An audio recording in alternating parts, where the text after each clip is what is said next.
ओम शुक्लांबरधरं विष्णुं शशिवर्णं चतुर्भुजं प्रसन्नवदनं ध्यायेत् सर्वविघ्नोपशान्तये।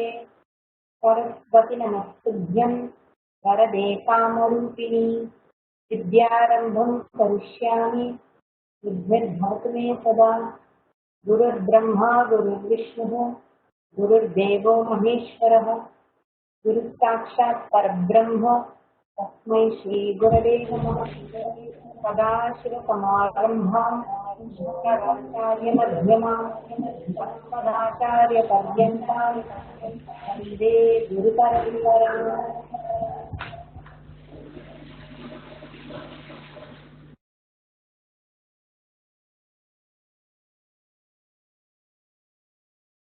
போன கிளாஸ் என்ன பார்த்தோம், ஏதாவது ஞாபகம் இருக்கா?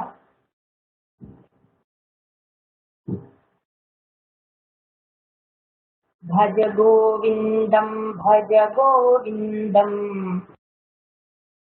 भज गोविन्दं भज गोविन्दं गोविन्दं भज मूढमते गोविन्दं भज मूढमते सम्प्राप्ते सन्निहिते काले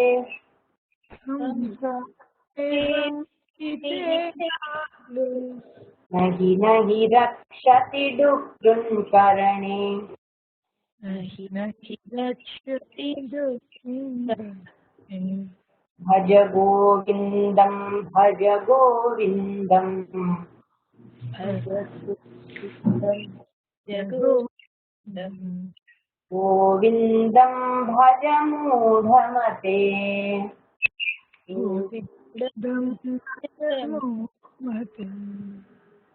काते कान्ता काते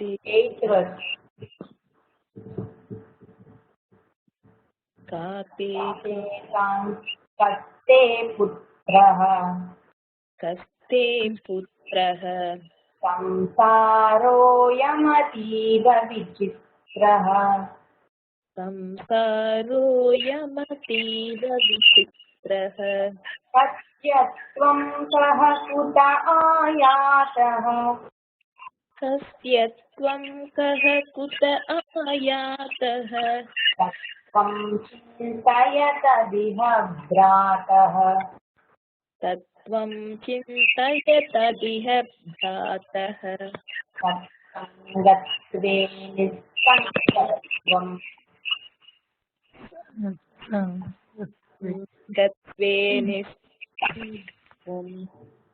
निस्सङ्गत्वे निर्मोहत्वं निस्सङ्गत्वे निर्मोहत्वं मोहत्वे निश्चलतत्वं निर्मोहत्वे निश्चलतत्वं निश्चलतत्वे निश्चलतत्वे जीवन्मुक्तिः भज गोविन्दं भज गोविन्दं भज गोविन्दं भज गोविन्दं गोविन्दं भज मूढमते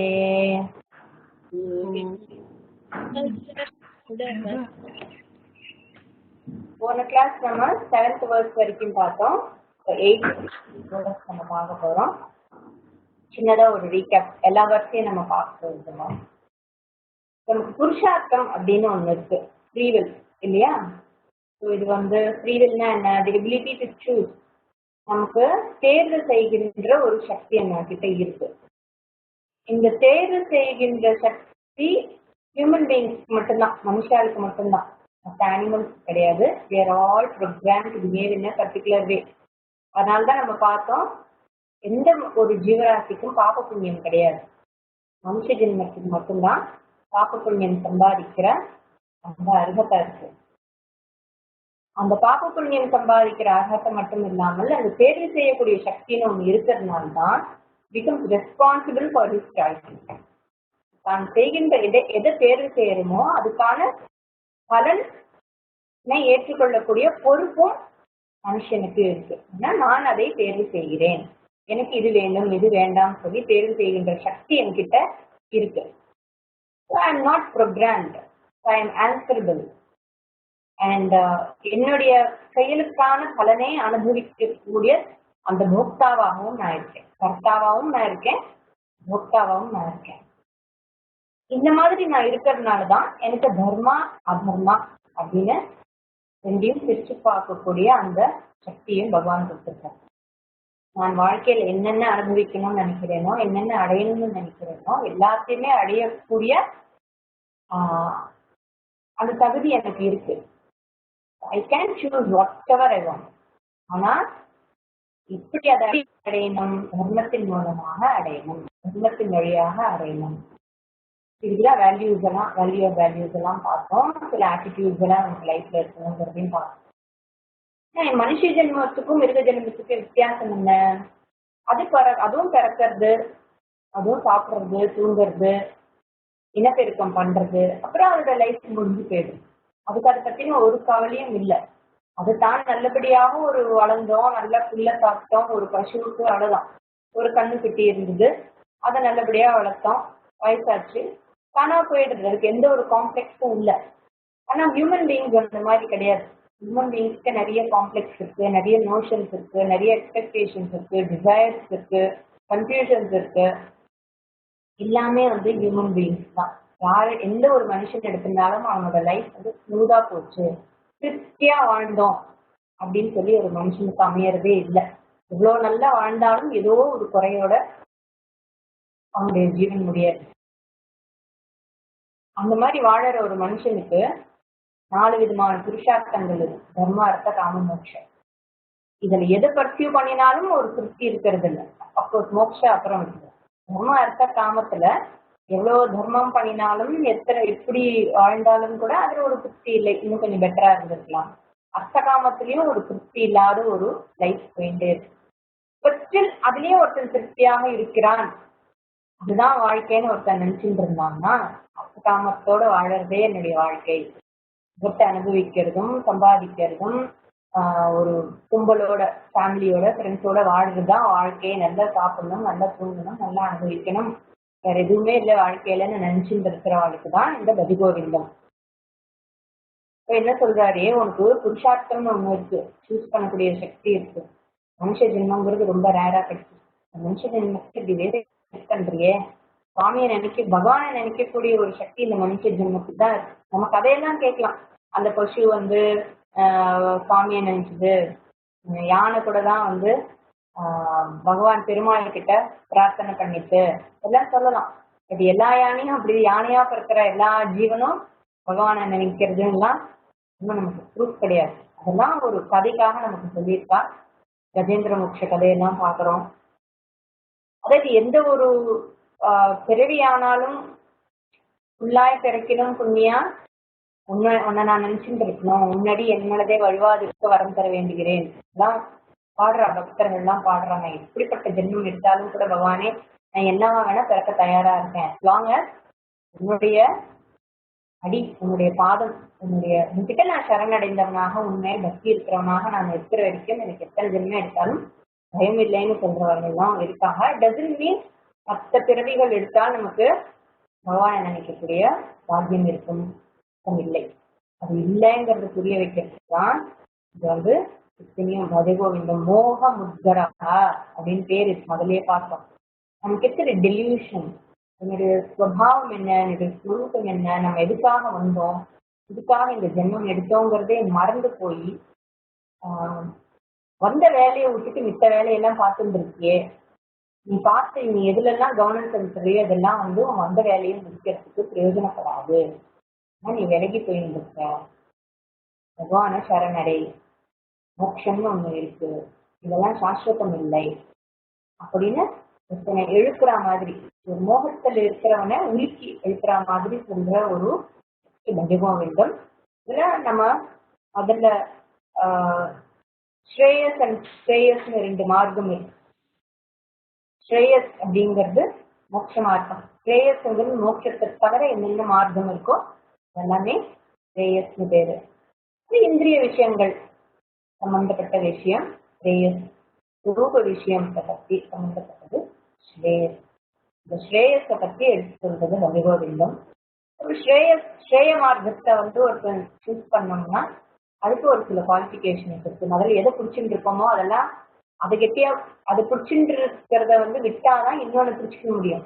நீ எதை சாஸ்திரம்னு பிடிச்சிட்டு இருக்கியோ அதை விட்டுட்டு சாஸ்வதமா இருக்கிற பகவானுடைய பாதத்தை பிடிச்சிக்கோ.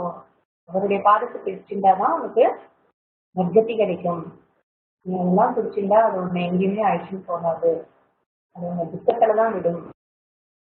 துக்கத்தை கொடுக்கக்கூடிய ஒரு விஷயத்துல சுகம் கிடைக்கிறத நினைச்சு நீ அது சுகம்னு நினைச்சுட்டு இருக்க. ஆனா அது உனக்கு துக்கத்தை தான் கொடுக்கும். எது நிச்சயமான சாஸ்வதமான சுகமோ எது சாஸ்வதமான ஆனந்தமோ அதை நீ தேடுவாயாக அப்படின்னு ஒரு ஸ்ட்ராங்கா ரெண்டு தட்டு தட்டி சொல்ற மாதிரியான சில வர்க்கஸ் வைராக்கியம் வரணும் அப்படிங்கிறதுக்காக அந்த ராகம் இருக்கு இல்லையா, ஒரு கட்டுதல் இருக்கு இல்லையா, அந்த கட்டுதல் ஒரு சில விஷயங்களை பத்தி டு நாட் ஸ்மோக் அப்படின்னு சொல்லும்போது ஸ்மோக் பண்ணாதப்பா, நமக்கு நல்லது இல்லைப்பா, நல்லது இல்லை, ப்ளீஸ் பார்க்கலாங்க அப்படின்னு அன்பா சொல்லின்றதா அன்போட சொல்லி திருந்துறவா இருக்கா. என்னதான் சொன்னாலும் திருந்துறவாள் என்ன பண்றது, ரொம்ப ரெண்டு அடி போட்டு அதனால என்ன கோரமான விளைவுகள்லாம் இருக்கும், அதனால என்னென்ன கஷ்டங்கள் வரும் அப்படின்லாம் சொல்லி பயமுறுத்தி மீன்ஸ் இல்லாததை சொல்லி இல்லை, இல்லதை சொல்லி அவனை கொஞ்சம் நல்ல வழிக்கு வாப்பான் அப்படின்னு சொல்றோமே. அது மாதிரியான வர்க்கஸ் இது வரைக்கும் நம்ம பார்த்த வர்க்கஸ் போக இப்ப அடுத்தது 7th ஸ்லோகத்துக்கு அப்புறம் 8th ஸ்லோகா. 7th ஸ்லோகத்துல என்ன பார்த்தோம்? 8th வெர்ஸ்ல 7th வெர்ஸ் பாலஸ்தாவத் கிரீடாசக்தः கர்மிஸ்தாவத் கர்மீரக்தः விருத்தஸ்தாவத் சிந்தாமக்னः பரமே பிரம்மணி கோபினா சக்தः. சின்ன வயசுல குழந்தையா இருக்கும்போது விளையாட்டுல போயிடுறது, கொஞ்சம் ஒரு டீனேஜ் ஒரு இளமை பருவம் வரும்பொழுது ஆண்களிடமோ பெண்களிடமோ ஆப்போசிட் கிட்ட ஒரு அட்ராக்ஷன் இருக்கு. அதுல love, falling in love, getting married அதெல்லாம் ஆறுது. அப்புறம் வயசாயிடுச்சுன்னா என்ன ஆறுது, அதுக்கப்புறம் நடுவில் சம்பாதிக்கிறது, செக்யூரிட்டி அண்ட் ப்ரெஷர், அதுல காமமும் இதுவும் அர்த்தமும் அதே கவனமா இருக்கு.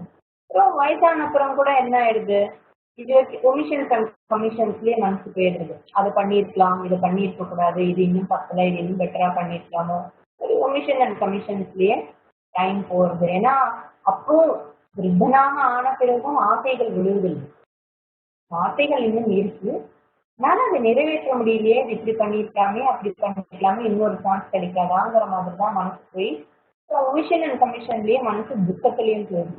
பரமே பிரம்மணி கோபினா சக்தக, யாருக்குமே மனசு பரபிரம்மத்துல வைக்கிறது இல்லை. இதோட கண்டினியூஷனாக நெக்ஸ்ட் வெர்ஸ் 8th வெர்ஸ் காத்தே காந்தா கஸ்தே புத்தகம். காத்தே காந்தா, யார் உன்னுடைய மனைவி? Kantha means wife. காந்தி அப்படின்னா அட்ராக்டிவா இருக்குது, வெயிட்டா இருக்குது. காந்திமதி அம்மையார் சொல்றோம் இல்லையா, நெல்லையப்ப சுவாமி கோவில்ல காந்திமதி அம்பாவுடைய பேரு. காந்தியுடன் நம்மளை அட்ராக்ட் பண்ண வரும், அட்ராக்ட் பண்ற அளவுக்கு இருக்கிறவள் காந்திமதி. காத்தே காந்தா, one who attracts you is காந்தி. உடைய மனைவிக்கு பேரு காந்தா, மனைவியே காந்தான்னு சொல்றது. இதுல அகைன் ரகுகோவிந்தம் அந்த காலத்துல வேதாந்த கிளாஸஸ் எல்லாமே ஆண்களுக்குன்னு இருந்ததால இது எல்லாமே ஆண்களை அட்ரஸ் பண்ணி இருக்கோம். காத்தே காந்தா அப்படின்னா நம்ம புரிஞ்சுக்கணும், வைஃப் யார் உன்னுடைய மனைவி அப்படின்னு சொல்லும்போது யார் உன்னுடைய கணவன் அப்படிங்கிறதையும் சப்ளை பண்ணிக்கணும். காகத்தே புத்திரஹா, ஹூ இஸ் யுவர் சன்? சம்சாரம் அயம் சம்சாரஹா அதீவ விசித்திரஹா, it's really strange. Samsara is very very strange. Satyatvam, to whom do you belong and who belongs to you? ரெண்டுமே எடுத்துக்கணும். Kuta ayataha, where did you come? Tattvam chintaya, வாழ்க்கையினுடைய தத்துவம் என்ன? தத்துவம்னா the truth of chintaya. தத் தத் தத்துவம் இஹ சிந்தைய. இஹ அப்படின்னா இந்த ஜென்மத்துல, இந்த மனுஷ ஜென்மத்துல, ஏன்னா வேற ஜென்மத்துல சிந்திக்கிறதுக்கு அவகாசம் கிடையாது, அதுக்கு அருகதையே இல்லை. மனுஷ ஜென்மத்துக்கு தான் அந்த அருகதை இருக்கு. அந்த தத்துவத்தை பற்றி நீ சிந்திப்பாயாக.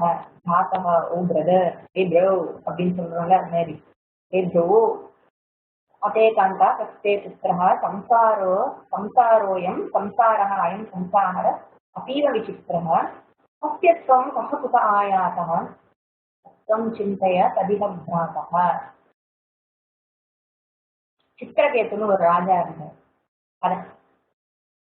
சித்திரகேத்துன்னு ஒரு ராஜா. அந்த ராஜாவுக்கு நிறைய மனைவிகள். வெளிவன்னு புதுசா எல்லா ராஜாவுக்கும் நிறைய மனைவிகள். இந்த ராஜாவுக்கும் நிறைய மனைவிகள். காரணம் என்ன? இந்த ராஜா நிறைய மனைவிகள் வைத்துக்கொண்டது காரணம் என்னன்னா, அவருக்கு ஒரு குழந்தை பிறக்கல. குழந்தை பிறக்கும் பிறக்கும் பிறக்கும் பிறக்கும்ங்கிற ஒரு எதிர்பார்ப்போட நிறைய கல்யாணம் பண்ணிட்டார். கல்யாணம் பண்ணிட்ட பெண்களும் ஒன்றும் சாதாரண பெண்கள் இல்லை. நல்ல குடும்பத்தில் இருந்து வந்தவர்கள், நல்ல பெருமை உள்ளவர்கள், சாதாரணவர்கள் இல்லை, எல்லாம் இளவரசிகள் தான். ஒரு ராஜாவுடைய மகளை தான் கல்யாணம் பண்ணிட்டார்.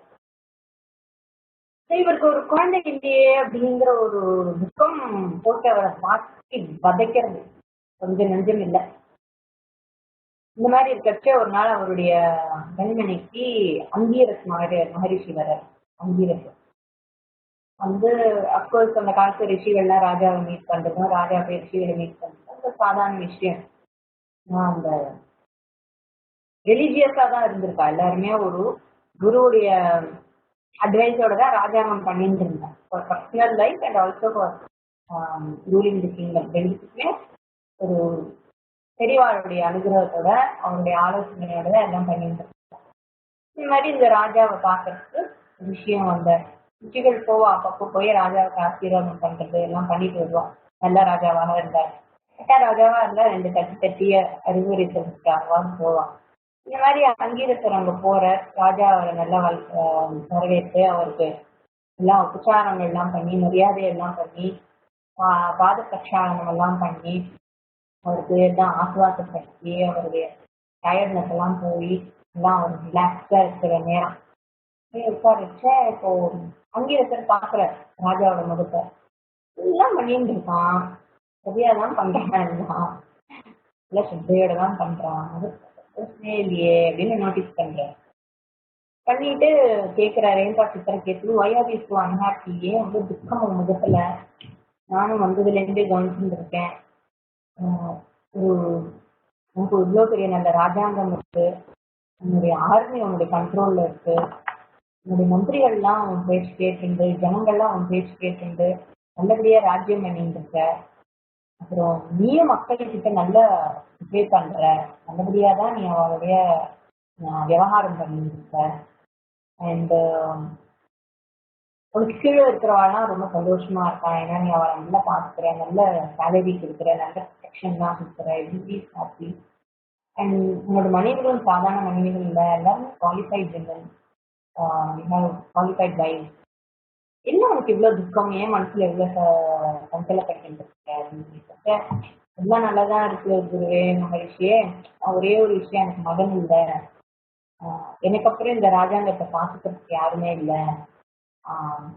அப்புறம் என்னுடைய சிம்ஹாசனம் இருக்கே, அந்த சிம்ஹாசனத்துல என்னுடைய மகன் உட்கார்றதுல ஒரு சோகை இருக்கு, ஒரு அழகு இருக்கு இல்லையா, அது நான் இல்லாமல் போயிட்டேன். நான் ராஜாவாக இருந்து என்ன பண்றது? என் பொறுப்புகளை நம்பி கொடுக்கறதுக்கு எனக்கு ஒரு மகன் இல்லை.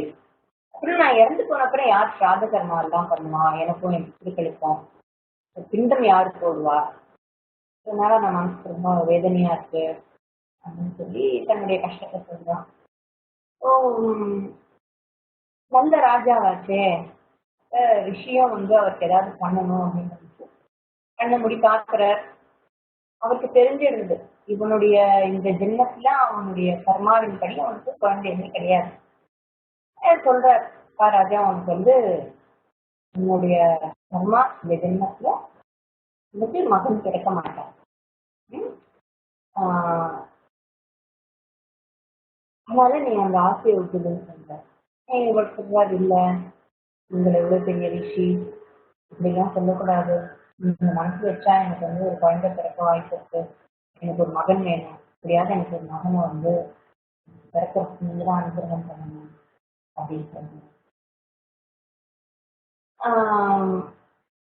இப்போ முனிவர் சொல்றாரு, பார்ப்பா குழந்தை இருக்கிறதுனால ஒன்றும் யாருக்கும் ஒரு ஆஹ் ஒரு ஆண் குழந்தையோ ஒரு பெண் குழந்தையோ எதுவாக இருந்தாலும் சரி, மனைவியோ மக்களோ இதெல்லாம் வந்து சாஸ்வதமான சுத்தம் கிடையாது வாழ்க்கையில. ஆஹ் எப்பவுமே வந்து எல்லாருடைய காலமும் ஒரு கட்டத்துல முடிய போறதுதான். நம்ம எதுக்காக நம்ம பிறந்தோமோ அதை மட்டும் நினைச்சுட்டு நம்ம வாழணும். என்னுடைய கர்மால இது இல்லைன்னா அந்த கர்மாவை ஏற்றுல அது பண்ணி நம்ம வாழ கத்துக்கணும். அதுக்கு தேவையில்லாமல் மனசை போட்டு குழப்பிக்காத. Everything will be taken care of, you don't worry அப்படின்னு என்னென்னமோ எடுத்து சொல்றாரு. நீ பகவான் மேல பக்தியை வை, கிருஷ்ணர், ஏன்னா இது பாகவத கதை, ஆனா நீ பகவான் மேல பக்தியை வை, கிருஷ்ணர் மேல நம்பிக்கை வை. அவர் ஒருத்தர் தான் உனக்கு நிரந்தரமான சுகத்தை கொடுக்கக்கூடியவர். நீ அவர்கிட்ட சரணடைஞ்சிடும், வேற வழி இல்லை உனக்கு. நீ வந்து அப்புறம் அவர் வேதாந்தாவை எடுத்து சொல்றார், you are not this body, you are not this mind எல்லாம் எடுத்து சொல்றார். எல்லாம் சொன்னா கூட இவர் கேட்டுக்கிறார், எல்லாம் கேட்டுட்டு இருக்கார். அவர் சொல்றார், நீ பகவான் கிட்ட சரணடையலைன்னா உனக்கு வந்து இதே துக்கத்துல உனக்கு லைஃப் திரும்ப திரும்ப போயிட்டு இருக்கும். என்ன, ஒரு மறுபடியும் மனுஷனா பிறக்கணும், மறுபடியும் பண்ணியா பிறப்பியோ, நாயா பிறப்பியோ, கழுதியா பிறப்பியோ தெரியாது, பல விதமான ஜென்மங்கள்லாம் எடுக்க வேண்டியிருக்கும். இந்த ஜென்மத்துல குழந்தை இல்லையா, அது வந்து பகவானை சரணடைகிறதுக்கு கவனம் எல்லாம் அவன் மேல வச்சுக்கிறதுக்குன்னு எடுத்துட்டு நீ வர்ஷிப் பகவான் அப்படின்னு சொல்லி எவ்வளவோ சொல்லி பார்க்கிறாரு. இவர் அதெல்லாம் கேட்கறதுதான் இல்லை. மகன் வந்தா நான் கைவிட்டு கேட்டுட்டேன், மகன் வந்தா நான் சந்தோஷமா இருப்பேன் அப்படின்னு சொல்லி திரும்ப சொல்ற. இது சொல்ல, பார்ப்பா குழந்தை பிறந்தாதான் நான் சந்தோஷமா இருக்கேன்னு நினைக்காத, மறுபடியும் கிருஷ்ணர் மேலேயே பக்தியோட இரு. இது இருந்தால்தான் நான் சந்தோஷமாக இருப்பேன்னு எதை பத்தி நீ நினைக்காத அதெல்லாம் சொல்ற. கேட்கறதா இல்ல. சரி, இவர் இவ்வளவு ரொம்ப கெஞ்சுறாருன்னு சொல்லிட்டு, சரிப்பா உனக்கு ஒரு மகன் பிறப்பான், ஆனா அவன் வந்து உன்னுடைய சந்தோஷத்துக்கும் அவன் தான் காரணமாக இருப்பான், உன்னுடைய துக்கத்துக்கும் அவன் காரணமாக இருப்பான் அப்படின்னு சொன்னோன்னே வார்னிங் கொடுக்குறேன். அவர் சொல்றாரு, பரவாயில்ல, என்னுடைய மகன் எனக்கு சுத்தமும் துக்கமும் கொடுக்கறதுல என்னுடைய மகன் தானே, அதை நான் ஏற்றுக்கிறேன். ஏசு எனக்கு வந்து ஒரு மகன் பிறப்பான் இல்லையா, ஆரம்பத்துல அவன் துக்கத்தை கொடுத்தா கூட அவனை நான் நல்வழிப்படுத்தி நல்ல மகனா வந்து அவனை வளர்த்துக்கிறேன், நல்ல குணம் உள்ளவனா வருவான், அவனுக்கு நான் என்னுடைய ராஜ்யத்தை கொடுப்பேன். அதுக்கப்புறம் நான் வந்து கிருஷ்ணாராமன்னு நீங்க சொன்ன மாதிரி கோவிந்த பகவான் நான் பாட்டுக்கு போயிடுவேன், என்னுடைய மகன் ராஜாங்கத்தை பார்த்துப்பான், ஜீவா மகன் இருந்தாதான் ஆச்சு அப்படின்னு சொல்லி. இதுல வந்து நம்மளுடைய கர்மாவின்படி ஒருத்தனுக்கு வந்து ஒரு சில விஷயங்கள் நடக்காது அப்படின்னாலும் கூட பெரியவர்களுடைய வார்த்தை இருக்கு இல்லையா, அவருடைய வார்த்தையாலேயே சில விஷயங்கள் நம்ம கர்மால இல்லாட்டாலும் நடக்கும். அது இந்த கதையில நம்ம பார்க்கணும். அவனுடைய கர்மாவின்படி பெரியவர்கள் நல்ல வாக் தபஸ் உள்ளவர்கள், ரிஷிகள்லாம் வாக் சுத்தம் உள்ளவர்கள் எது சொன்னாலும் அது நடக்கும். அதுவும் பக்தர்கள், வெறும வாக் சுத்தம் மட்டும் இல்லை, பக்தி உள்ளவர்கள், தன்னை அறிந்தவர்கள், ஞானிகள், அவர்கள் சொன்னால் பகவானுடைய லாவை கூட பைபாஸ் பண்ணக்கூடிய சக்தி ஞானிகள். இந்த மாதிரி அங்கீரச ரிஷி வந்து சொன்னோடனே அவங்களுக்கும் வந்து சந்தோஷமாயி அவர் வந்து எல்லாருமே ஏதாவது ஒன்று சாப்பிட கொடுக்கணும் இல்லையா, எல்லா கதையிலும் ஒரு கதையில பாயசம், இன்னொரு கதையில வேற ஏதாவதுன்னு வருமே, இந்த கதையில வந்து ஸ்வீட் ரைஸ் கொடுக்குறாரு. கொடுத்துட்டு உனக்கு எந்த மனைவி ரொம்ப பிரியமானவளோ அவள்கிட்ட கொடு, அவளுக்கு டெஃபினட்டா ஒரு மகன் பிறப்பான்னு சொல்லி கொடுக்குறாரு. திருக்கேத்தும் அந்த எடுத்துன்னு போய் தன்னுடைய மூத்த மனைவி பட்டத்திராணி இல்லையா அவர்கிட்ட போய் இது கொடுக்குறாரு. கொடுத்தோடனே அவனுக்கு 10 மாசம் கழிச்சு அவனுக்கு ஒரு குழந்தையும் பிறக்கிறது, ஆண் குழந்தை பிறக்கிறது. ராஜாவுக்கு ஒரே சந்தோஷம், அவருக்கு சந்தோஷம்னா அப்படியே தாங்க முடியல, அத்தனை சந்தோஷம். குழந்தைக்கு 5 வயசு ஆகுது.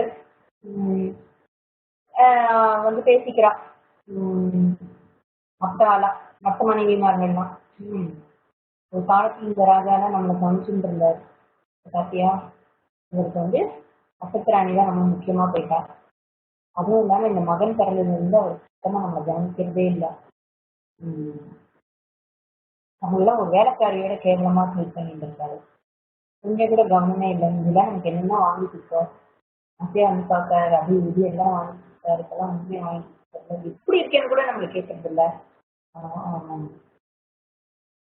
இப்படிலாம் இருக்கா, நம்ம இதுக்கு ஏதாவது வழி பண்ணணும், நம்மளுடைய கட்சி இப்படி ஆயிடுச்சு அப்படின்னு சொல்லி அண்ணன் அந்த பாடுறாங்க. குழந்தைதான் குழந்தை வந்ததுலேருந்து அப்படிலாம் ஆயிடுச்சு அப்படின்னு சொல்லி முடிக்க வெறி ஈவில். ஆரம்பத்தில் கொஞ்சம் துக்கத்தை பேசிட்டு இருக்கிறா, போக போக அவளுக்கு அந்த குழந்தை மேலேயே போகும் வந்து அப்புறம் இன்னொரு கான்சன்ட்ரேட் பண்ணுறான். எப்படியாவது பையன் தானே, இந்த மகன் இருக்கிறதுனால தானே இந்த மாதிரி நம்ம கவனிக்கிறது. அவனே இல்லாமல் போயிட்டாங்கன்னா அது தானா அவர் கிட்ட தானே ஒரு இந்த மகனை கொண்டு விடலாம் அப்படின்னு சொல்லி டிசைட் பண்றா எல்லாரும். தீர்மானத்துக்கு வந்துட்டாங்க. குழந்தைய கொண்டு உங்களுடைய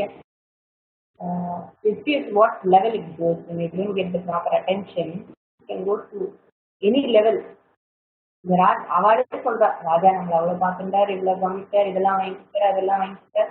அந்த இடத்துல பிரியம் அப்படிங்கிறத விட அந்த பொசிஷன்ஸ் எவ்வளோ இருக்கு, ஜெலஸ் எவ்வளோ இருக்கு, பர்சன் ஷுட் பிலாங் டு மீங்கிற ஒரு எண்ணங்கள்லாம் எவ்வளோ இருக்கு. வாட் ஆல் மேக்ஸ் என்னென்ன ஓடுறது மைண்ட்ல, ஒரு மனுஷனை அழிக்கக்கூடிய லெவலுக்கு அந்த குழந்தைய கொண்டா ராஜாவே துக்கத்துக்கு போயிடுவாருங்கிற எண்ணம், அவர் மேல ஒரு அக்கறை கூட இல்லாம ஒரு செல்ஃபிஷ் தாட்ஸ் எவ்வளோ இருக்கு. நம்ம பார்த்தோம், அதுலயே பார்த்தோம்ல.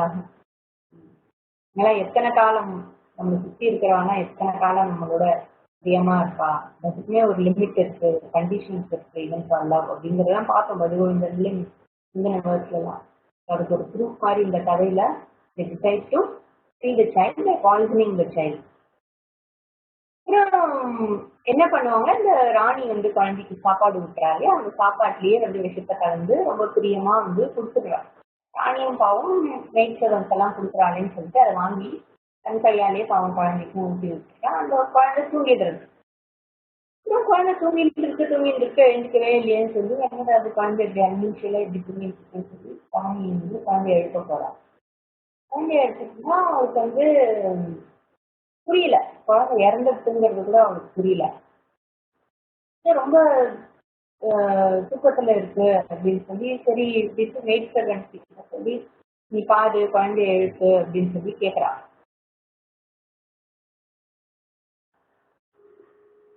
அந்த குழந்தை அந்த மெய்ட் சர்வெண்ட் எடுத்துட்டாங்க. அந்த மெய்ட் சர்வெண்ட் ரியலைஸ் குழந்தை இறந்துருக்குன்னு ரியலைஸ் பண்ணி சொன்னோன்னே நோ சைன் ஆஃப் லைஃப், கை கால்லாம் ஒரு மாதிரி இருக்கு, அந்த ஹார்ட் பீட் இல்லை, குழந்தைக்கு ஊற்றி போச்சு அப்படின்னு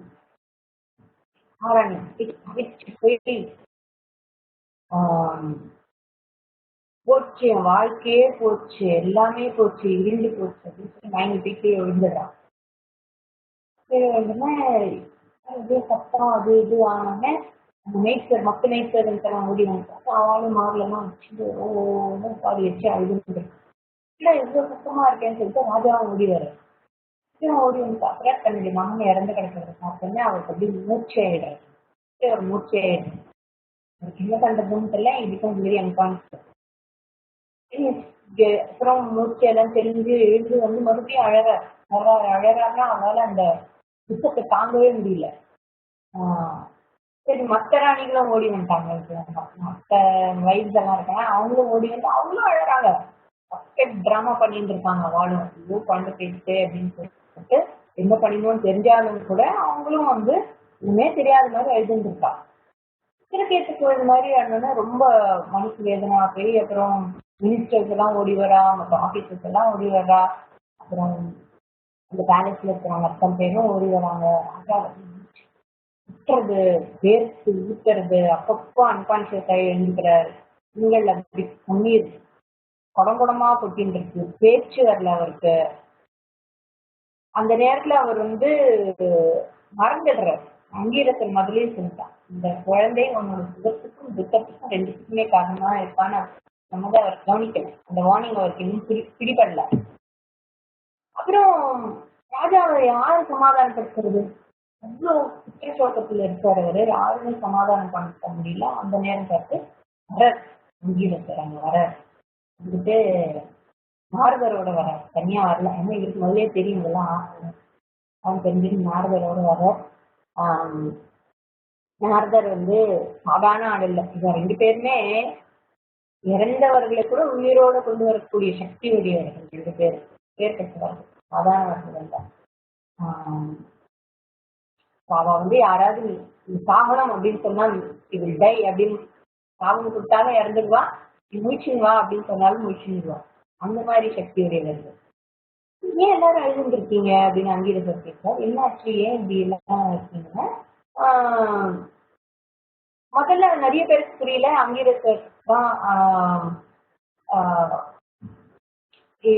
இவருடைய அனுகிரகத்தால் தான் இவருக்குதான் இந்த குழந்தை பிறந்ததுங்கிறதுக்கு நிறைய பேருக்கு அங்க புரியல. எல்லாரும் எப்படி பாக்குறா.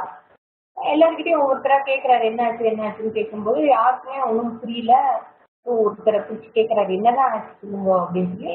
ஒருத்தர் சொல்றாரு, ஓ ராஜாவுடைய மகன் இறந்துட்டான் அப்படின்னா. போயிட்டான் அப்படிங்க. எங்க போயிட்டான், இப்ப போனான், இப்ப திரும்பி வருவா அப்படின்னு சொன்னா, இல்ல போயிட்டான், இறந்து போயிட்டான் அப்படின்னு சொன்னாங்க. திரும்பி வரமாட்டான் அப்படின்னு சொன்னாங்க. அப்ப போய் ராஜாவை பாக்குறாரு. ராஜாவுக்கு வந்து சமாதானம் சொல்றாரு. உலகத்துல பிறந்தவர்கள் எல்லாருமே ஒரு காலத்துல இறந்து போவதுதான். இறப்பும் பிறப்பும் யாராலையும் தடுக்க முடியாத விஷயம் சொல்லி மறுபடியும் ரொட்டேஷன் சைக்கிள் இந்த மாதிரிலாம் மனசு கஷ்டப்படக்கூடாது. மறுபடியும் அவருக்கு எல்லாம் எடுத்து சொல்றாரு. அவரா எதையுமே கேட்கிற நிலைமையிலேயே இல்லை. எனக்கு என் மகன் வேணும், என் மகன் வேணும், அவன் இல்லாம என்னால இருக்க முடியாதுன்னு சொல்லி ரொம்ப அழகார். இது சொன்ன உடனே நாரதர் என்ன பண்றாரு, போன குழந்தைய வந்து மறுபடியும் உயிர்ப்பிச்சு அழைச்சின்னு வர அந்த ஜீவனை மறுபடியும் அந்த குழந்தை மறுபடியும் எழுந்து உட்கார்ந்துட்டு ராஜா ஒரே சந்தோஷமாயிடுது. மகனே அப்படின்னு போறார். யாரு என்னுடைய மகன், நான் உன் மகன் இல்லை, நீ என் அப்பா இல்லை அப்படின்னு சொல்லி அந்த குழந்தை வேதாந்தம் பேச ஆரம்பிச்சேன். குழந்தை வந்து ராஜாவுக்கு ஞானோபதேசம் பண்றாங்க. எத்தனையோ ஜென்மத்துல நம்ம எத்தனையோ அப்பா அம்மா பார்த்தாச்சு. நீ என்னுடைய ஒவ்வொரு ஜென்மத்திலயும் நீ எனக்கு வேற வேறையாக இருந்திருக்க, நான் வேற வேறையாக இருந்திருக்கேன். இவர்தான் அப்பான்னு சாஸ்வதமா யாரும் கிடையாது, இவர் தான் அம்மான்னு சாஸ்வதம் யாருக்குமே கிடையாது. இதெல்லாம் மாறி மாறி வர்ற உறவுகள், அந்த எதுவுமே சத்தியமில்லை அப்படின்னு சொல்லி குழந்தைக்கு இந்த குழந்தை அப்பாவுடைய துக்கத்தை போக்கி அப்பாவுக்கு ஞானத்தை கொடுத்து மனசுக்கு சாந்தமாக்கி திடீர்னு ஃபாதர் அப்பா ஞானி ஆனாரான்னு தெரியாது. ஆனா தன் மகன் வந்தான், அவன் உபதேசம் பண்ணினான் போது அதுல ஒரு திருப்தி அடைகிறார் அப்பா. இந்த கதை எதுக்காக சொல்றோம்னா, அந்த குழந்தை கேட்கறது யார் அப்பா, யாரு அம்மா, யாரு மகன், தாத்தே காந்தா பத்தே பத்துறாங்க. அதேதான் இங்க யார் மனைவி, யாரை மனைவி என்று சொல்லுவார். மனைவி என்பவள் யார், இடையில் வந்தவள். கணவன்கிறது யார், இடையில் வந்தவர் தான். குழந்தைங்கிறது யாரு, எனக்கு ஒரு குழந்தை பிறந்தாலுக்குதான் அந்த குழந்தை எனக்கு இடையில் வந்ததுதான். இதுவே என் உடன் பிறப்புன்னு சொல்றவர்கள் கூட இடையில் வந்தவர்கள் தான். என் கூடவே பிறந்தாங்க, ஒரே உதிரம்னா கூட அதுக்கு முன்னாடி இத்தனையோ ஜென்மா எடுத்து வந்தவர்கள், ஏன் இடையில வந்தவர்கள் தான். இந்த தேகம் கூட இடையில வந்ததுதான். தேகமும் சாஸ்வதம் இல்லை. எது சாஸ்வதம், யாரு இடையில வந்த விஷயங்கள் எல்லாம் எப்படி நீ வந்து உன்னுடையதுன்னு நினைப்பேன். காத்தே தான் பார்த்துட்டே இருக்கிறாங்க.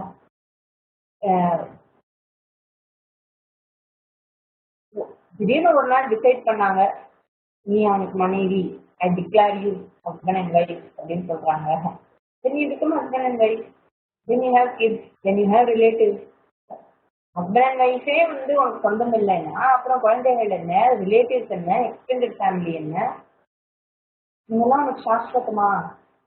Who are these people? What is this role? What is this relationship? அதுல என்ன சாரம் இருக்கு, அதுல என்ன சத்தியம் இருக்கு? அது எதுவுமே இல்லையே. எல்லாமே நமக்கு நடுவுல வந்ததுதான். எதுவுமே நமக்கு வந்து சாஸ்வதமும் இல்லை, சத்தியமும் இல்லை. கணவன் இடையில் வந்தவன், மனைவி இடையில் வந்தவள், குழந்தைகள் இடையில வந்தவர்கள், மகள் ஓகே மகன் தான். ஆனா மகள் மட்டும் என்ன, அவளும் இடையில் வந்தவள் தான். நடுவில் வந்ததுதான். அம்மாவுக்கே நம்ம இடையில வந்தவர்கள் தான். அம்மா அப்பா கல்யாணம் பண்ணி அப்புறம் நம்ம வந்தோம். அவங்களுக்கும் நம்ம நடுவில் வந்தவங்க தான். இந்த கல்யாணம் ஆகி ஒரு வீட்டுக்கு போனா நீ நேத்திக்கு வந்தவன், நீ நேத்தி வந்தவ, காயத்ரிக்கு அந்த ப்ராப்ளம் இருக்காதுன்னு நினைக்கிறேன். அவங்களாம் ஒரே குடும்பத்தை சொல்லுவாப்பா. என்ன இருந்தாலும் நீ நேற்று வந்தவ, இவன் belong to family, became in between. அவங்களாம் உடன் பிறப்புகள். ஒன்னா இருந்தவா. இந்த குடும்பம் எவ்வளவு பெருசு தெரியுமா, உங்களுக்குள்ள எவ்வளவு பாச பிணைப்பு தெரியுமா, உனக்கு என்ன தெரியும் நேற்று வந்தவா அப்படின்னு தான் பேசுவாங்க. மீன் மருமகள் சொல்லி திடீர்னு வரும், இல்லைன்னா கொஞ்சம் தொண்டையை அடைக்கும், இல்லைன்னா கோபம் வரும்.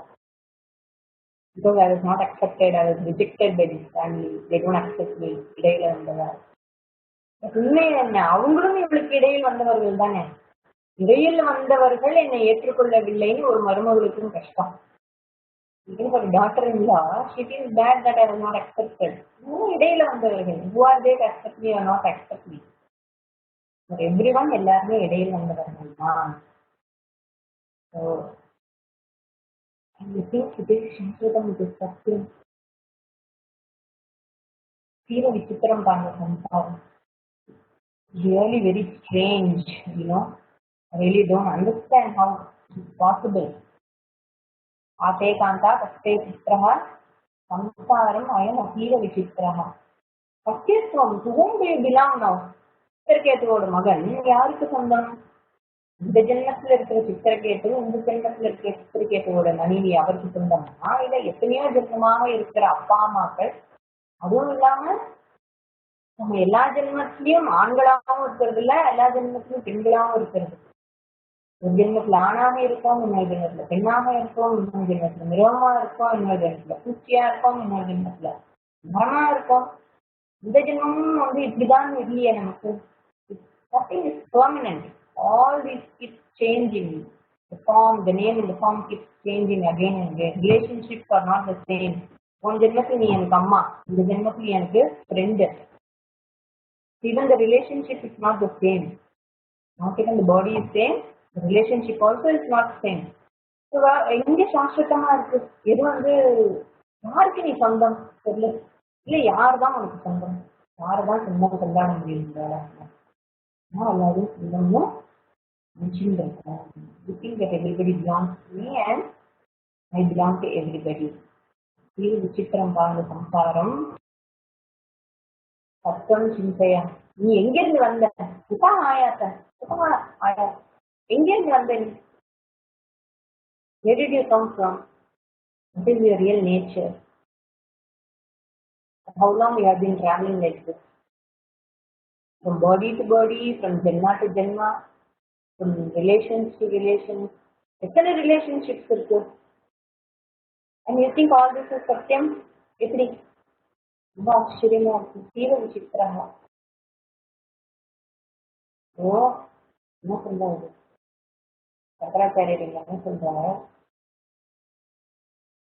இதெல்லாம் சத்தியம் இல்லப்பா, எதுவுமே சத்தியம் இல்லை. தத்துவம் சிந்தைய, உங்களோட குருக்கும் தான் சத்தியம். Please remember that. அது தெரிஞ்சுக்கோ. அதுதான் ரொம்ப முக்கியம் வாழ்க்கையில தெரிஞ்சுக்க வேண்டியது. You don't get carried away by all this. தத்துவம் சிந்தையா தத் இஹ, இஹன்னு வேற சொல்ற. இப்பவே இந்த நிமிஷம் don't postpone. Hey brother, oh brother, please. பிரியமா சொல்றாரு. ஏ பிராத்தா, இங்க மூடா கூட இல்ல. ஏ பிராத்தா, ஏ பிரதர் சொல்றார். இதுல இந்த பட்டினத்தார் பாடல் அன்னை எத்தனை எத்தனையோ, அப்பன் எத்தனை எத்தனையோ,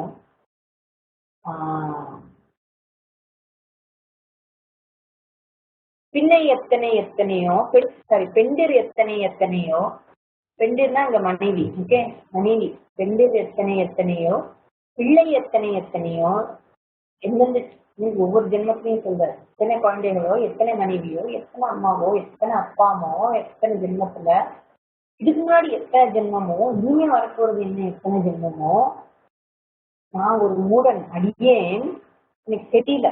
I do not know. இது கச்சி அப்பனேன்னு முடியும். அது காஞ்சியில போய் அவர் பாடுற மாதிரி ஒரு கடினத்தாப்பாடு. அன்னை எத்தனை எத்தனையோ, அப்பன் எத்தனை எத்தனையோ, பெண்டேர் எத்தனை எத்தனையோ, பிள்ளை எத்தனை எத்தனையோ, முன்னம் எத்தனை ஜென்மமோ, பின்னர் எத்தனை ஜென்மமோ, சம்திங் லைக் தட். இந்த மாதிரி என் செய்வேன் கட்சி அப்பனே, எனக்கு இன்னும் அடங்குற மாதிரி தெரியலையேனா அப்படிங்கிற மாதிரி. அடங்க மாட்டியா நீ, இவ்வளோ பார்த்தாச்சு, இன்னும் அடங்க முடியலையா அவனால அப்படிங்கிற மாதிரி ஒரு பாட்டு. சத்வம் சிந்தைய. The role playing in life, people get carried away by role playing. இது ஒரு நெகட்டிவா சொல்ற மாதிரி இருக்கும், பட் அதுதான் உண்மை. தாய்மையை பெருமைப்படுத்துறோம், அம்மாவா இருக்கிறத பெருமைப்படுத்துறோம். ஏன் அதுக்கு என்ன வேல்யூவோ அவ்வளவுதான். ஒரு நாள் born as a mother, became a mother in between. ஒரு தாயாக நீங்க அந்த குழந்தைங்களுக்கு பண்ண வேண்டிய கடமையை என்னவோ அதுதான் பண்ணணும். அதனால குழந்தைங்களும் சரி, ஸ்பவுஸும் சரி, they don't belong to you. They came in between for some convenience. எனக்கு போற பாதை மோட்ச பாதை. போற வழியில இவெல்லாம் எனக்கு அனுகூலமா இருக்கான். போற வழியில சிலதெல்லாம் நான் I take certain things and then I also give certain things. நான் வாங்கிக்கிறேன், எவ்வளோ வாங்கினேனோ அதுக்கு நான் திருப்பியும் கான்ட்ரிபியூட் பண்ணிடுறேன். I'm grateful to the society, to the whole world. The whole society-னா யாரு? அப்பா அம்மா கூட பிறந்தவங்க and people who you think are important to you. அவ்வளோதான் உங்களுடைய வேர்ல்டு. இங்கே போனால் ஒரு 10 பேர் இருப்பாங்க, மேக்ஸிமம் இழுத்தடிச்சா கூட people who really matter to you are 10 people. And all your emotions are invested in only people. அவங்க என்ன சொல்லுவாங்க, அவங்க என்ன நினைப்பாங்க, அவங்களுக்காக நான் இது பண்ணணும், அவங்க என்ன அக்செப்ட் பண்ணிக்கணும், அவங்க என்ன ரிஜெக்ட் பண்ணிக்கூடாது. இந்த 10 பேரை வச்சுதான் அந்த உலகமே 10 பேர் தான். 10 பேரை வச்சுதான் ஓடுறோம். And the role playing becomes so, it gets lost in that role. The children are only given as அந்த கஸ்டடியில இருக்காங்க குழந்தைங்க, அவ்வளவுதான். The children also don't belong to you. Your spouse also doesn't belong to you. Even you don't belong to that your spouse. You're there. As long as you're there, you take care of each other. You accept each other. Your main Govinda. Advan, devotee has to be the predominant role in life. The devoteeங்கிற role போயிடுச்சுன்னா அது மறந்துதுன்னா இது மற்றதெல்லாம் சத்தியமாயிடும். ஆனா இது சத்தியமா இருந்ததுன்னா மற்றதெல்லாம் விளையாட்டா இருக்கும். மற்றதெல்லாம் போட்டு விளையாடிட்டு மற்றதெல்லாம் சத்தியம் நினைச்சு அதில் அக்கிரமத்துக்கு விளையாடிட்டு அக்கிரமத்துக்கு மாட்டின்னு திடீர்னு அப்பப்போ 5 நிமிஷம் 10 நிமிஷம் நான் டிவோட்டின்னா அது எப்படி ஹெல்ப் பண்ணும்? Always remember beautiful word. எத்தனை ஜென்மம் எடுத்தாச்சு, எத்தனை பேரை பார்த்தாச்சு. ட்ரெயின்ல போறவங்க எல்லாம் ஒரு 10 நிமிஷம் நல்லா பேசினா உடனே ஆவானா நமக்கு சொந்தக்கார ஆயிடுவாங்க. ட்ரீட் பண்ண தெரியறது இல்லை, டிராவலர்ஸ் எப்படி ட்ரீட் பண்ணணும்னு தெரியறதில்ல. அதுதான் இப்படி டிராவலிங், இப்படி மூவிங் டுவர்ட்ஸ் மோட்சம். மோட்சம் தான் நம்மளுடைய வந்த வேலையை பார்க்கணும் சொல்றாங்க. அதான் அந்த வேலையை பார்க்கணும். அந்த வேலையை மறந்தா கூட பக்தி இருந்ததுன்னா பகவான் அப்பப்போ ஒரு கதையை எடுத்து டங்கு போட்டுட்டு இருக்காரு. மூச்சுக்கணும் அப்படியே அப்படின்னு மூச்சு போடும்போது மூச்சுக்கறி. போடுறதுக்கு சான்ஸ் கொடுக்காம இருந்தா போட மாட்டார், போடுறதுக்கு சான்ஸ் கொடுத்தா அவர் போடுவார். அப்புறம் ஏன் போட்டாருன்னு கேட்டுருந்தார். சான்ஸே கொடுக்காம இருந்தா அவர் ஸ்மூதா பெயிண்ட் அப்படியே அலர்ட். கஷ்டம் சிந்தைய பாப்ப, யாருக்கும் சிந்தனை, உனக்கும் யாரும் ஜென்மம் எட்டாச்சு. மாதா நாஸ்தி பிதா நாஸ்தி நாஸ்தி பந்து சகோதரः அப்பம் நாஸ்தி கிரகம் நாஸ்தி தஸ்மாத் ஜாகிரதையா போயிட்டு வா அப்படிங்கிறாங்க. ஜாகிரதை means be awake, be alert.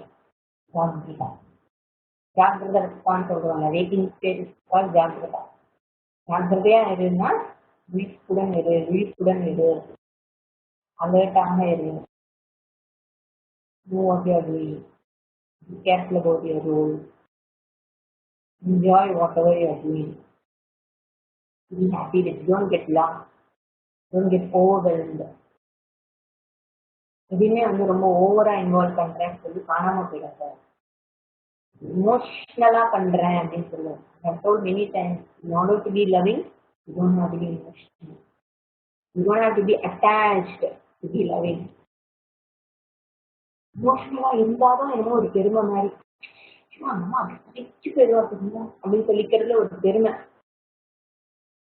அழுதுவா தெரியுமா அப்படின்னு சொல்லிக்கிறது ஒரு பெருமை. அதாவது துக்கப்படுறது ஒரு பெருமையா எப்படி இருக்க முடியும்னு தெரியல. People think like that.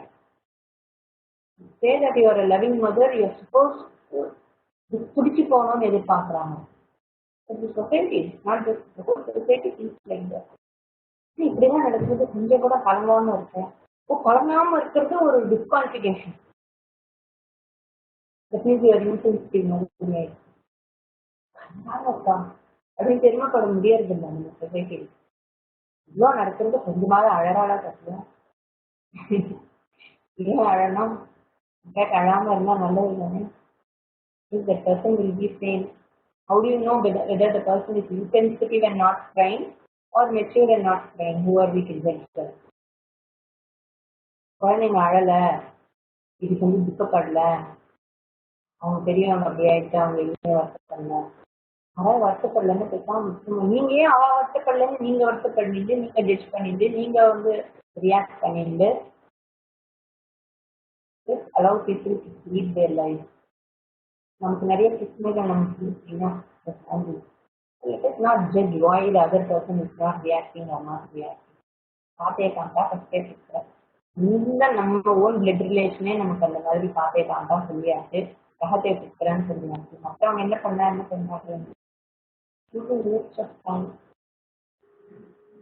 அவ்வளோ இருக்கு. அந்த ஒர்க் ஸோ பியூட்டிஃபுல். இது வந்து டோட்டல் லைஃபே இதுக்குள்ள கொண்டு வந்துடும். ஏன்னா நம்ம பந்தமே இதுதான். இந்த ஒரு வருஷத்துல சொல்லியிருக்காங்க காத்தே காத்தா ஃபஸ்ட்டே கொடுக்குறேன், எங்கேருந்து வந்த, இதுல போற, யார் உனக்கு சொந்தம், remembering it, thinking it all the time. அதுக்காக வந்து நீ யாரு, உனக்கு நான் ஏன் காலையில டின்னர் காலையில பிரேக்ஃபாஸ்ட் அப்படின்னு கேட்கறதுக்காக இல்லை. அவளும் பதிலுக்கு உபாரியோ கெட் அவுட்னா அவ்வளவுதான். இது இருக்கும்.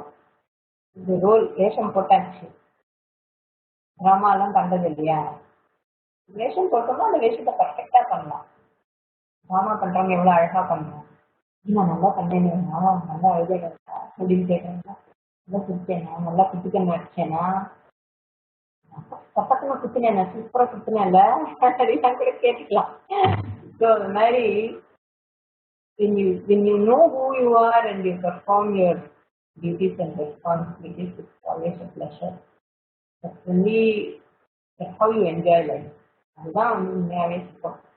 நம்ம யாருன்னு தெரிஞ்சிருந்து நம்ம ரோலை பர்ஃபார்ம் பண்ணணும்னு தான் ரிலாக்ஸ். யாருமே தெரியாம நான் இந்த ரோல் தான் அப்படின்னு பண்ணும்போது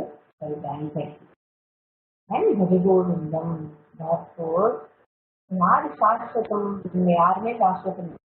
எனக்கு உண்மையாவே சாஸ்வதமா இருக்கிறது யாரு, எப்பவுமே இருக்கிறது யாரு, ரிலேஷன்ஷிப் யார் கூட வந்து ஸ்ட்ராங்கா இருக்கணும், ஈஸ்வரா. devotee, establish a communication or relationship with Ishvara. Bhagavindam, Bhagavindam. Tattvam Chintaya, என்ன தத்துவம்? Who am I? இந்த கொஸ்டினிங் வரணும். எத்தனையோ எல்லாம் பார்த்தாச்சு, இன்னும் இந்த துக்கம் ஏன் இப்படி வாழ்க்கை திரும்ப இதே பண்ணிட்டு இருக்கோம். இன்னும் தெரிஞ்ச நாள்ல இருந்து இதே தான் திரும்ப லைஃப்ல வேற வேற சுச்சுவேஷன்ல ஒரே மாதிரியான இமோஷன், ஒரே மாதிரியான எக்ஸ்பீரியன்ஸ்.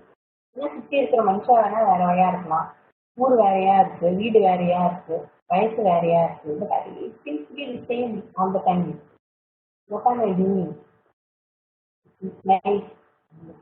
வரணும். இந்த கொஸ்டின் நடக்குதுன்னா இந்த அடி மோகமுத்தர மொட்டையால் அடிக்கிறது இதுக்காகதான். என்ன கண்டுபிடிச்சு இப்படிலாம் சொல்லி எனக்கு ஒரே டிப்ரெஷன்ல போயிட்டு கிளாஸு நம்ம சிவனேன்னு லீவ் முடிஞ்சு வந்தோம், என்னத்தெல்லாமோ சொல்லி இப்படி எல்லாம் பண்ணிட்டே இல்லை அப்படின்னா திங்க் வெரி அபவுட் அபிகோவிந்தம் அபிகோவிந்தம். இது இப்போ என்ன பண்றது? இதெல்லாம் விட்டு வெளியில வரணும்னா நமக்கா தெரியாது, அதாவது சொன்னாதான் நமக்கு தெரியும். என்ன மாதிரி இருக்கிறது? என்னோட அசோசியேஷன் சரியில்லை. என்ன மாதிரி அசோசியேஷன் எனக்கு வேணும்? சத்சங்கத்வே நிஸ்சங்கத்துவம், நிஸ்சங்கத்வே நிர்மோகத்துவம், நிர்மோகத்வே நிಶ್ಚலதத்துவம், நிಶ್ಚலதத்வே ஜீவன் முக்தி. சத்சங்கத்தை நாடுவாயாக, மியூசிக் குட் கம்பெனி. இதை 2 விதமா பார்க்கலாம். இந்த ஒண்ணு வந்து நல்லவர்களாக இருக்கிறதுக்கு, நல்ல வேல்யூஸோட இருக்கிறதுக்கு சத்சங்கம், நல்ல சங்கம், நல்ல அசோசியேஷன், நல்ல மக்களோட வாழ்வாயாக, நல்லவர்களுடன் சேர்வாயாக. மியூசிக் குட் கம்பெனி, நல்லவர்களோடு இரு. நம்ம சொல்றோம்ல, நல்லாரை காண்பதும் நன்றே, நலமிக்க நலமிக்க நல்லார் சொல் கேட்பதும் நன்றே, நல்லார் குணங்களை உரைப்பதும் நன்றே, அப்புறம் அவரோடு இணங்கி இருப்பதும் நன்றே அப்படின்னு சொல்லுவாங்க இல்லையா? ஸோ இதுல வந்து நல்லாரை காண்பதும் நன்றேன்னா என்ன? இங்க நல்லவன், ரொம்ப நல்லவப்பா, போனா உடனே காஃபி தருவா, இப்ப கடன் கேட்டாலும் கொடுத்துருவா, உட்காரம்னா ஓடி வந்து பண்ணுவா, நல்லவாதான். நல்லவா மீன்ஸ் உபகாரி, பிறர்கிட்ட அனுசரணையா இருக்கிறவர், அன்போடு இருக்கிறவர், நல்லவர்கள். தீய குணங்கள் இல்லை, நல்ல சாத்விகமாக இருக்கிறவர் நல்லவர்கள். இங்க வந்து நல்லாரை காண்பது என்னன்னா என்ன அர்த்தம்? நல்லவர்கள்னா நல்ல நல்ல குணமுடையவர்கள், நல்ல வேல்யூஸ் இருப்பவர்கள். இந்த மாதிரி நல்லவர்களோடு சேர வேண்டும். அவர்களை பார்ப்பதும் நல்லது. இப்படி டெய்லி அவன் போட்டோ வச்சு பார்த்துட்டே இருந்தா நமக்கு நல்லதா அப்படின்னா பார்க்கலாம், தப்பு இல்லை. அவங்களுக்கு ஒரு ரோல் மாடலா இருந்தா நம்ம வச்சுக்கிறோம் இல்லையா? ஒரு சில போட்டோஸ் எல்லாம் வச்சுக்கோம். எங்க விவேகானந்தர் இருந்தா பிடிக்கும், எனக்கு சத்ரபதி சிவாஜி போட்டோ இருந்தா எனக்கு நல்லா இருக்கு, எனக்கு அந்த அவங்க போட்டோ இருந்தா நல்லா இருக்கு, இவங்க போட்டோ இருக்கு நல்லா இருக்குலாம் வச்சுக்கிறோம் இல்லையா? சினி ஆக்டர்ஸ் வச்சுக்கிறோம், இல்லைன்னா கிரிக்கெட் பிளேயர்ஸ் போட்டோ இதெல்லாம் வச்சுக்கிறோம். குழந்தைகள் எதுக்கு வச்சுக்கிறோம்? அவரை பார்க்கறதுனால என்ன பிரயோஜனம்னா, அவங்கள பார்க்கும்போது அவங்களோட குணங்கள், அவங்களோட நடவடிக்கைகள், அவங்களோட வாழ்க்கை முறை எல்லாமே நமக்கு வந்து முன்னாடி ஓடும். அவளை பார்க்கறதும் நல்லதுதான், அவங்களோட தர்சனமும் நல்லது. நல்லாரே காண்பதும் நன்றே, நலமிக்க நல்லா சொல். அவங்க சொல்ற சொல் வந்து நமக்கு அனுகூலமா இருக்கும், நமக்கு வந்து ஒரு வழிகாட்டியான வார்த்தைகளாக இருக்கும், நம்மளுக்கு ஒரு என்கரேஜிங்கா இருக்கும், இன்ஸ்பைரிங்கா இருக்கும். இந்த மாதிரி அவங்களுடைய சொல்கள்லாம் நம்ம கேட்கணும், அவங்களுடைய பத்தி பேசணும். அதுவும் இல்லாம பத்தாது, அவங்களுடைய குணங்களை நம்ம பேசிகிட்டே இருக்கணும். ஏன் அவங்களோட குணங்களை பத்தி பேசணும்னு சொல்லிட்டு placing is very good thing. ஒரு சிலர்கிட்ட நல்ல விஷயங்கள் இருந்தா அந்த நல்ல விஷயங்களை பேச பேச பேச பேச என்ன ஆகும், நமக்கு அந்த நல்ல விஷயங்கள் மேல ஒரு ருச்சி வரும். நமக்கும் அந்த மாதிரி இருக்கணும், செல்ஃப் சஜஷன் மாதிரி ஆயிடுச்சு. எல்லாம் நல்ல குணம், அந்த குணம் என்கிட்டயும் இருக்கணும்னு கொஞ்ச நாள்ல என்ன ஆகும், you will also start following that. You will also have certain attitudes, whatever attitudes they have, whatever habits they have, whatever behavior they have. இதெல்லாம் நமக்கும் அவளை பத்தி பேச பேச நமக்கு அது வரும். அதனால சத்சங்கத்துல அத்தனை ஒரு நல்ல விஷயங்கள் இருக்கு. அவரோடு சேர்ந்து வாழறது, நீங்க live with them. அந்த மாதிரி மக்களோடைய நம்ம பழக பழக அவங்கள நம்ம அப்சர்வ் பண்றோம், அவங்களுடைய நடைமுறை எப்படி இருக்கு, வாழ்க்கை முறை எப்படி இருக்குன்னு பார்க்கும்போது நம்மளும் அதே மாதிரி வாழ ஆரம்பிக்கிறோம். அதனால சத்சங்கம் இஸ் வெரி இம்பார்ட்டன்ட். இந்த மாதிரி ஒரு சத்சங்கம் இருக்கும்போது நீ எந்த மாதிரி விஷயத்துக்கு, சாதாரணமாக ஒரு நல்ல குணங்கள் நம்ம குழந்தைங்களுக்கு இருந்ததுன்னு வச்சுக்கோங்க. பட் இங்க வந்து அவர் குழந்தைங்களுக்கு எதுவும் இருக்காரு, ஓரளவுக்கு mature people, grown up people, வாழ்க்கைய அனுபவித்தவர்களுக்காக சொல்லப்படுகிற விஷயம், அனுபவித்து குழந்தை போயிட்டு இருக்கிறவர்களுக்காக சொல்லக்கூடிய ஒரு விஷயம். இது குழந்தைகளுக்கு இல்லை. அந்த மாதிரி இருக்கிறவர்கள் சொல்லும்பொழுது what he means is good values of course ஒரு பக்கம், and also ஆன்மீகத்தை being spiritual, அபஞானத்தை சொல்லக்கூடிய சங்கம், வைராக்கியம் வருவதற்காக கூடிய சங்கம். அந்த மாதிரி ஒரு அசோசியேஷன் மனசுல ஒரு விரக்தின்னு விராக ராகம், இந்த லாங்கிங் இருக்கு இல்லையா, பற்றுதல் இருக்கு இல்லையா, அதுல இருந்து விடுபடுறதுக்கு உனக்கு எந்த மாதிரி ஒரு அசோசியேஷன் தேவையோ அந்த மாதிரி மக்களுடைய நீ சேரணும். இது வேதாந்தமா பார்த்தோம்னா சங்கம் அப்படிங்கிறது சத்சங்கத்தே நிஸ்சங்கத்துவம் அப்படின்னு நம்ம இங்க பாக்குறதுக்கு இன்னொரு மீனிங் என்ன சொல்லலாம்னா நிஸ்சங்கம்ங்கிறது வந்து இந்த மாதிரி சாதுக்களோட எல்லாம் பழகும்பொழுது we have different erroneous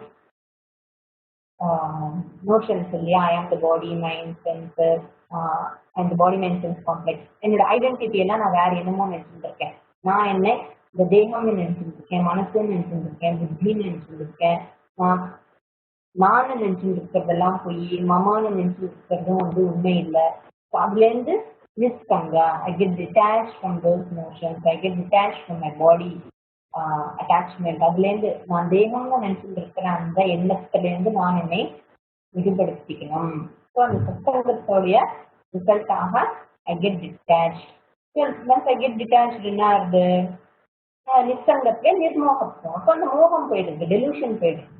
வைராக்கியம் வந்தப்புறம் டிட்டாச்மெண்ட் இஸ் பாசிபிள். வந்து இதுக்கு வைராக்கியம் ராகத்வேஷம் இருக்கிற வரைக்கும் சற்று இருக்கத்தான் சரி. ராகத்வேஷம் இல்லாமல் ஒரு விராக அந்த லாங்கிங் இல்லாமல் அண்ட் ஆல்சோ அதே நேரத்தில் வெறுப்போடும் இல்லாமல் எதுக்கு என்ன வேல்யூ அது மட்டும் புரிஞ்சுட்டு நான் வாழும்போது ஐ get detach from it. And then எனக்கு இருக்கிற அந்த மோகம் டெலூஷன் ஆல்சோ இஸ் கான். மயக்கத்துல இருந்து நான் விடுபடுறேன். நிர்மோகத்துல நிச்சல தத்துவம். நிச்சலம், சலனம் இல்லாத அந்த சொரூப ஞானம், நிச்சல தத்துவம் எனக்கு அது புரியாது. சலனம்ங்கிறது கர்த்தா விஷயத்துலதான். நான் கர்த்தாவாக இருக்கும்போது தான், கர்த்தா போகர்த்தாவாக இருக்கும்போது தான் சலனம்.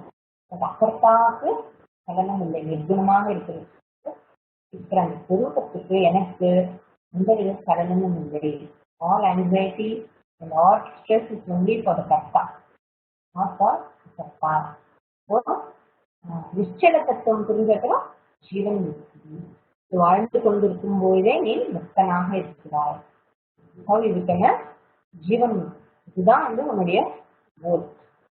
அதை வந்து நீ இன்னொன்று இதுக்கு ஆப்போசிட்டா ஒண்ணு இருக்குல்ல, தீயாரை காண்பதும் தீதே, திருவற்ற தீயார்கள் கேட்பதும் தீதே, தீயார் குணங்கள் உடைப்பதும் தீதே, தீயோரோடு இணங்கி இருப்பதும் தீதே. இது ஆப்போசிட். கெட்டவர்களோடு சேருறதுனால என்ன ஆகும், அந்த அசோசியேஷன் வந்துடும். கெட்டவர்கள்னா இங்க கொலகாரன் குடிகாரன் அவங்களெல்லாம் நான் சொன்னேன். அதாவது எது நமக்கு ஆப்போசிட், எது நம்ம வேண்டாம்னு நினைக்கிறோமோ அதோடு சேரும்பொழுது தீய விஷயங்கள் இதெல்லாம் என்ன வந்து இன்னும் மேலும் மேலும் இந்த அஷ்டகாமத்திலேயே மூழ்கடிக்க வைக்கிறதையோ, தர்மத்தில இருந்து எனக்கு விலக வைக்கிறதோ, அந்த மாதிரி இருக்கிறவங்களோட அசோசியேட் ஆனேன்னா நமக்கு பின்னாலே அதுல ஒட்டிக்கும். Very careful. நம்ம எங்க போய் சேர்றோம், சேர்ற இடம் சரியா இருக்கான்னு ரொம்ப முக்கியம். அதை பார்க்கணும். அவளை பார்த்துட்டே இருந்தாலும் நம்ம என்ன பண்ணுவோம், அவளை பார்த்தா நமக்கு அவளை பார்க்கறதுக்கு என்ன தோன்றது, மைண்ட்ல நல்ல விஷயங்கள் தோன்றது இல்லை. Your mind is always thinking of all the bad qualities. அதை பத்தியே பேசிட்டு இருப்போம். அப்புறம் பயனில்லாத சொல், அவங்க பேசுற பேச்சும் எப்படி இருக்கும், ஏதாவது பிரயோஜனமா இருக்குமா, ரொம்ப பிரயோஜனம் இல்லாத பயனே இல்லை. அரை மணி நேரம் ஒரு மணி நேரம் உட்காந்து பேசினா கூட ப்ரொடக்டிவா ஒன்றும் இருக்காது, பிரயோஜனமா ஒண்ணுமே இருக்காது. Only time pass, time waste, no time pass. அதே மாதிரி அவளோட சேரும்போது அவளோட குணங்களை பத்தி பேசிகிட்டே இருக்கேன். பேசும்போதே நமக்கு அதுல ஒரு ருச்சியும் இல்லை. Your mind is focusing on all those அதர்மிக்கான சில குணங்கள், ஒரு ஆத்திகமான இல்லாத சில குணங்களை பற்றி திரும்ப திரும்ப பேச அது ஏதோ அதையே நம்ம நினைக்கிற மாதிரி ஆயிடும். அதனால always focus on talking about what is nice, what is good, what is productive, what is அனுகூலம். என்னோட அனுகூலமா இருக்கிறதுக்கு என்னென்ன இருக்கோ அதை பற்றி மட்டுமே பேச. ஏன்னா எதுல நம்ம ஃபோக்கஸ் ஜாஸ்தி கொடுக்குறோமோ அதுதான் பல மடங்காக நம்ம லைஃப்ல வந்து சேரும். கெட்ட விஷயங்களை பேசுறத விட நல்ல விஷயங்களை பேசும்போது, நல்லவர்களை பற்றி பேசும்போது, நல்லவர்களை சொல்லை திரும்ப திரும்ப பேசும்போது அதுவே நமக்கு டீச்சிங்காக நம்ம மைண்ட் அதை அக்செப்ட் பண்ணிக்கிறது. கேர்ஃபுல் வித் யோர் சத்சங்கா. சத்சங்கம் இருந்தால்தான் வைராக்கியம் வரும். வைராக்கியத்துல இருந்து பிரசாதமாக நமக்கு கிடைக்கிறது நிச்சல தத்துவம். அதுல இருந்து எனக்கு கிடைக்கிறது ஜீவன் முக்தி. 850 ஆயிடுச்சு. சங்கம் அப்படின்னு சொல்லும்போது நம்மளுடைய சங்கம் இட்ஸ் நாட் ஜஸ்ட் பியூரை காண்பதும் தீதே சொன்னேன் இல்லையா. சங்கம்ங்கிறது ஹியூமன் பீயிங்ஸோட மட்டும் இருக்கிறது மட்டும் சங்கம் இல்லை. நமக்கு சங்கம்ங்கிறது ஆப்ஜெக்ட்ஸோடையும் ஏன்னா அந்த பற்றுதல் பற்று நல்லவர்களிடம் இருக்கிறதுங்கிறத விட சில பொருட்கள் எடுத்து நமக்கு இருக்கு. காஃபி, பீட்சா, ஷாப்பிங், அப்புறம் ஸ்வீட்ஸு, பெட்ஸ், ஈவன் பெட்ஸ். அந்த அட்டாச்மெண்ட் பெட் எனக்கு யாருமே இல்லைப்பா, இது ஒரு பூனை தான், இந்த ஒரு நாய் தான் போருங்க. சம்சாரத்துக்கு துக்கத்துக்கு நிறைய விஷயம் வேண்டாம், துக்கத்துக்கு ஒரு விஷயம் போதும். நிறைய விஷயம் வச்சுட்டு துக்கம் பண்ணணும். ஒன்று இருந்தா போதும். ரொம்ப ஆசைப்படல, ஒரு நாய் போதும். அழறதுக்கும் சிரிக்கிறதுக்கும் எல்லாத்துக்கும் சித்திரக்கிறதுக்கு ஒரு குழந்தைன்னா இவாளுக்கு ஒரு நாய், அவ்வளோதான். It doesn't make any difference. Anything that you are attached to, அவ்வளோதான், சிம்பிள். அதுக்கு மேலே இதில் ஒன்றுமே இல்லை. And attached is not even physical. What do you mean by attachment? Emotionally getting attached. Emotions have to be taken care of. If you have raga dvesha, you are attached to something, definitely you have all the emotions and all the pain. எப்போ pain இருந்தாலும் find the source, find what's bothering you, why you are holding on to something, then it will lead to some insecurity. Again you have to work. அபிகோவிந்தம், surrender. ஒரு நாளைக்கு ஒரு ஒரு விஷயத்துலேருந்து விடுபட்டா கூட பெரிய விஷயம்தான். எது நம்மளை ரொம்ப கட்டி போட்டிருக்கோ அதுலேருந்து கொஞ்சம் கொஞ்சமா நம்மளாவே விலகிந்து வரணும். நீயும் சீக் ரிஃப்யூஜ் இன் பகவான், சரணடைவாயாக. பற்றுக அவனுடைய பற்றை விடவே விடாதீங்க. ஆளை பிடிச்சிருந்து இந்த க்ஷணம் எனக்கு அறிவு வந்தாதான் சரி, ப்ளீஸ் கதையை எடுத்து மண்டையில போட்டுறாது. நான் நல்ல குழந்தை, அன்பா சொல்லுங்கோ, நான் புரிஞ்சுக்கேன், அடிச்சு புரிய தராதீங்க பகவானே. I am willing to learn, I am willing to let go அப்படின்னு சொல்லி பகவான் கிட்ட அவங்களோட இன்டென்ஷனை சொல்லிட்டேன்னா அவர் கஷ்டப்படாம, அவருக்கும் கஷ்டம் இருக்காது, நமக்கும் கஷ்டம் இருக்காது. இன்டென்ஷனையே சொல்லாம அவர் கிளாஸ் போட்டு இருக்காரு, போய் அடிக்கிற மாதிரி ஆயிடுச்சு. We are also responsible. We should say, I am ready, please guide me. ஆசீர்வாதம் பண்ணுங்கோ, அனுகிரகம் பண்ணுங்கோ அப்படின்னு கேட்கணும். ஓம் ஸ்ரீ குருஜோ நமஹ. ஹரி ஓம்.